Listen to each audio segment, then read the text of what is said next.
پیشوای اسماعیلیون جهان آقاخان چور صاحب جایزه شهروند جهان گردید که این جایزه از جانب ادریانا کلارکسون تقدیم گردید. کلارکسون گفته است برای این جایزه دنبال شخصیتی بوده است که او نمونه یک شهروند خوب باشد و برای بهتر کردن زندگی دیگران کوشش میکند.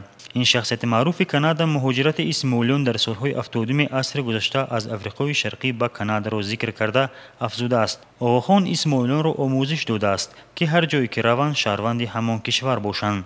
ادریانا کلارکسون از جمله خدمات آقاخان را در رشته معارف ارزشمند عنوان کرده است. سروزیر کانادا جاستین ترودی ولوحضرت آقاخان را با این عنوان جهانی تبریک گفته است. Over the years, Canada has built a close relationship with His Highness the Aga Khan. مرور سالها کشور کانادا با سازمان رشد آقاخان مناسبت‌های ناگسستنی را به راه مانده است که آن در اساس همدیگر فهمی، دوستی و همکاری دوجانبه نیرو می‌گیرد.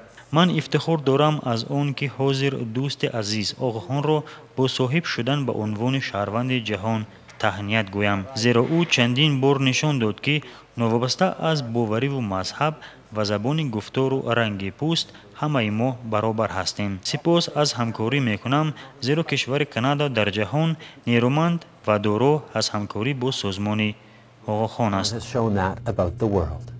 Thank you, Your Highness. Canada and the world are stronger and richer because of your commitment to diversity and to finding common ground. جایزه نوبتی شهروندی جهان ماه سپتامبر سال آینده سپرده خواهد شد.